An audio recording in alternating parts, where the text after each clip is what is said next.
అతి త్వరలో బీహార్లో ఎన్నికలు జరగబోతున్నాయి. బీహార్ ఎన్నికల్లో శంకరాచార్య పోటీ చేయబోతున్నారు.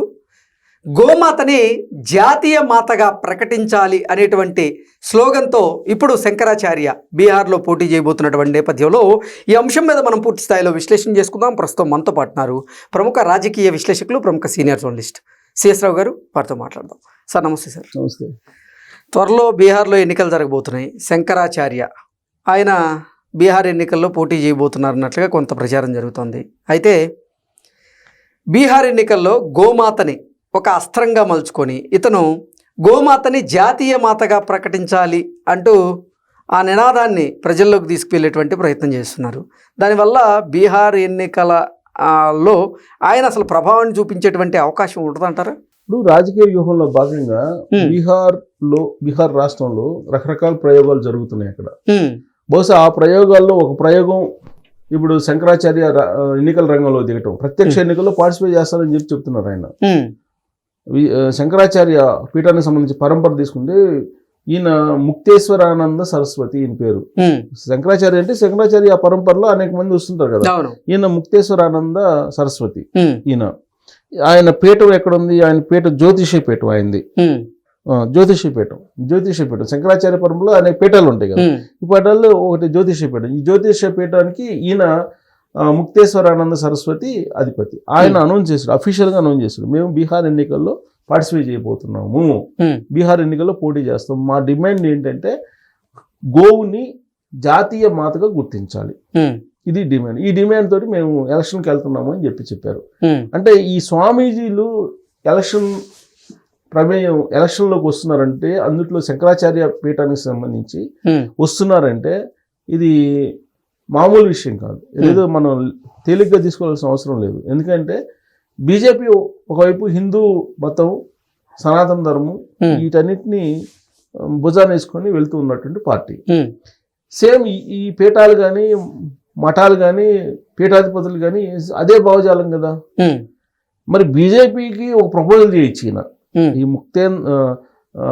ముక్తేశ్వరానంద స్వామి సరస్వతి బీజేపీకి ఒక ప్రపోజల్ పెట్టచ్చు, మేము మీకు సపోర్ట్ చేస్తాము, గోవుని జాతీయ మాతగా ప్రకటించండి అని చెప్పి ఒక ప్రతిపాదన చేయొచ్చు.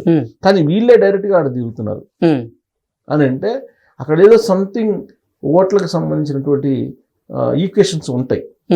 ఎందుకంటే ప్రభుత్వ వ్యతిరేకతను చీల్చేటువంటి ప్రయత్నం ఏమైనా జరుగుతుందా? అంతే, అలాంటి ఈక్వేషన్ ఏదో ఉంటుంది. ఇప్పుడు వీళ్ళందరూ అన్ని రాష్ట్రంలో ఉండేటువంటి అన్ని ప్రాంతాల్లో 243 సీట్లే ఉన్నాయి. అక్కడ ఈ 243 సీట్లో పోటీ చేస్తారు వీళ్ళు. అంత కెపాసిటీ ఉందా? ఎక్కడో ఒక పాకెట్ లో వీళ్ళు చేస్తారు. ఇప్పుడు ఎంఐఎం ఉంది, ఎంఐఎం అన్ని చోట్ల చేయదు కదా, కొన్ని చోట్ల చేస్తుంది. అక్కడ ఎక్కడెక్కడ పోటీ చేస్తుంది అని అంటే నరేంద్ర మోడీ గారు ఎక్కడ చెబితే అక్కడ పోటీ చేస్తుందని చెప్పి ఎంఐఎం గురించి కాంగ్రెస్ పార్టీ వాళ్ళు కానీ కొంతమంది ఈ మధ్యకాలంలో విమర్శలు చేస్తున్నారు కదా. ఎంఐఎం బీజేపీకి ఏం చెప్తే బీజేపీకి అనుకూలంగా అదే చేస్తుంది. ఉత్తరప్రదేశ్లో పోటీ చేసి బీజేపీని రెండోసారి అధికారంలో తీసుకొచ్చింది, అదే కదా చెప్పేది. ఇప్పుడు అలాగే మహారాష్ట్రలో అది జరిగింది అని చెప్పి.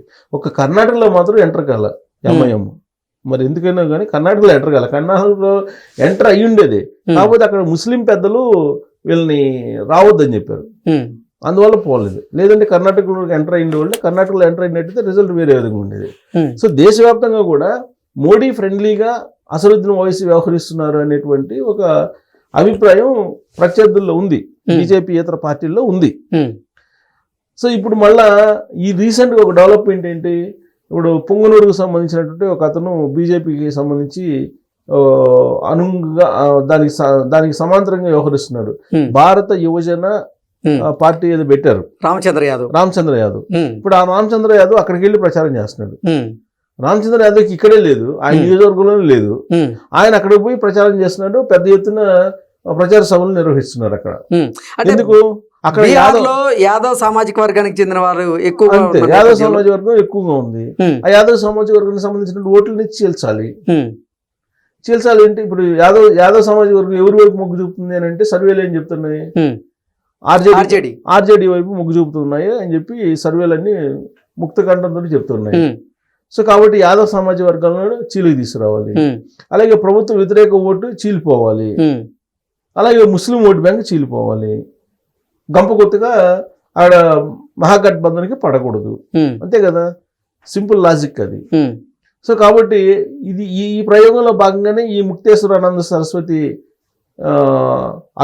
అవిముక్తేంద్ర సరస్వతి పేరు. ఉమ్, ఇప్పుడు ఆయన మరి ఆ పార్టీని పెట్టి ప్రోత్సహిస్తున్నాడు అనేది కూడా చర్చ జరుగుతుంది. ఉమ్, టోటల్గా బీహార్ మీద ఎందుకు అంత కాన్సన్ట్రేషన్ అందరికీ?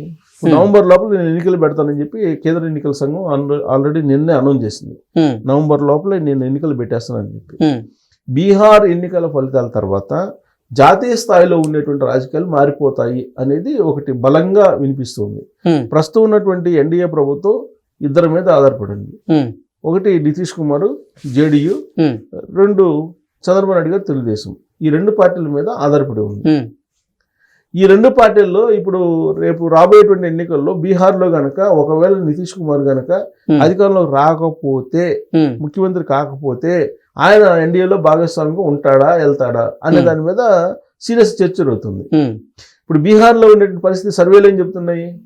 లేటెస్ట్గా వచ్చిన సర్వేలు ఆర్జేడీకి అనుకూలంగా ఉన్నాయి. నువ్వా నేను అన్నట్టు ఉంది. ఉమ్, ప్రశాంత్ కిషోర్ ఉమ్, ఈ జనసురాజ్ పార్టీ ఏదైతే ఉందో అది కీ రోల్ పోషించే అవకాశం ఉందని చెప్పి ఎక్కువ సర్వేలు చెప్తున్నాయి. ఉమ్, కొన్ని సర్వేలు అయితే మాత్రం ఆర్జేడీకి అనుకూలంగా ఉందని చెప్తున్నారు. కాకపోతే ఆర్జేడీకి అనుకూలంగా ఉంది. ఎప్పుడు అనుకూలంగా ఉంది? సీట్ల షేరింగ్లో కనుక వీళ్ళు కరెక్ట్గా ఉంటే.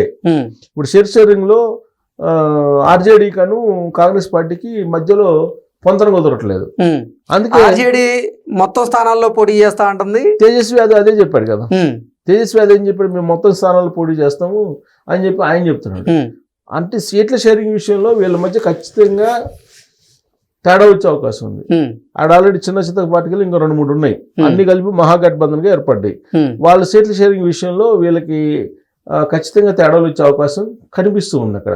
ఓకే. ఒకవేళ ఆ తేడా వస్తే ఓకే, తేడా రాకుండా కనుక మహాగఠబంధన్ యాస్టీగా పోటీ చేస్తే అనుకూలంగా ఉందని సర్వేలు చెప్తున్నాయి. ఉమ్, కానీ పబ్లిక్ మూడ్ని బట్టి ప్రీ పోల్ సర్వేలు ఏం చెప్తున్నాయి? నువ్వా నేను అన్నట్టు ఉంది. ఉమ్, అక్కడ ప్రశాంత్ కిషోర్కి సంబంధించి జనస్వరాజ్ పార్టీ అర్బన్ ఏరియాస్లో బలంగా ఉంది. ఉమ్, ఆ పార్టీ బీజేపీకి దెబ్బకొట్టే అవకాశం ఉంది. ఉమ్, ఆర్జేడీకి అనుకూలంగా ఉండే అవకాశం ఉంది. అయినప్పటికీ కూడా ఈ రెండు పార్టీల మధ్య కేవలం 1.5% ఓట్ బ్యాంక్ తేడా ఉంది అంతే, ఉమ్, ఎక్కువ ఏం లేదు. 1.5% తేడా ఉంది. ఉమ్, సో కాబట్టి ఇప్పుడు అర్బన్ ఏరియాస్లో బీజేపీ బలంగా ఉంటుంది. ఆ ఓట్ బ్యాంక్ని ప్రశాంత్ కిషోర్ చీల్చుకుంటున్నాడు అనేది లేటెస్ట్ వచ్చిన సర్వే ఏంది? లాస్ట్ మంత్లో వచ్చిన సర్వేకి ఈసారి వచ్చిన సర్వేకి ప్రశాంత్ కిషోర్ గ్రాఫ్ పడిపోతుంది. ఉమ్, ప్రశాంత్ కిషోర్కి అంతకుముందు ఇచ్చిందంటే 25 స్థానాలు ఇచ్చారు. ఉమ్, మాక్సిమం 25 వచ్చే అవకాశం ఉంది. 19 నుంచి 25 ఇచ్చారు. ఉమ్, ఇప్పుడు ఏం చేస్తున్నారు? 8 నుంచి 15 మధ్యలో వచ్చే అవకాశం ఉందని చెప్పి లేటెస్ట్ సర్వే. అంటే ఆయన గ్రాఫ్ తగ్గుతూ ఉంది. ఉమ్, సో రాబోయేటువంటి రోజుల్లో మహాగఠబంధన్ కనుక కరెక్ట్గా ఉంటే అనుకూలంగా ఉంటుంది ఆర్జేడీకి. అదర్వైజ్ మళ్ళీ బీజేపీ వచ్చాక ఉంది. ఒకవేళ బీజేపీ రాకపోతే పరిస్థితి ఏంటి? కేంద్ర ప్రభుత్వంలో ఉండే ఎన్డీఏ ప్రభుత్వానికి కూడా డిస్టర్బెన్స్ ఉండే అవకాశం ఉంది. బహుశా ఈ అన్ని డిస్టర్బెన్స్ లేకుండా ఉండేదానికి ఈ ముక్తేశ్వరానంద సరస్వతి లాంటి వాళ్ళని ఈ గోమాత ఇష్యూని మళ్ళీ తీసుకెళ్ళి ఆ గోమాత అక్కడ, ఎందుకంటే గోవులు ఎక్కువ ఉంటాయి బీహార్లో, ఈ గోమాతని జాతీయ మాతగా గుర్తించాలి అనేటువంటి ఒక నినాదం తీసుకెళ్తే ఈ హిందూవాదం అనేది బాగా బలపడుతుంది. హిందూవాదం బలపడినప్పుడు ఆటోమేటిక్గా బీజేపీకి బలం చేకూరుతుంది. దానికి ఈ గోమాత అనేటువంటి ఒక అస్త్రాన్ని బహుశా ఈ స్వామీజీల ద్వారా ప్రయోగించడానికి బీజేపీ వాళ్ళు ఎత్తుగడ వేసి ఉండొచ్చు అనేటువంటి అభిప్రాయం కూడా అక్కడ వినిపిస్తుంది. Okay sir, thank you so much. Thank you.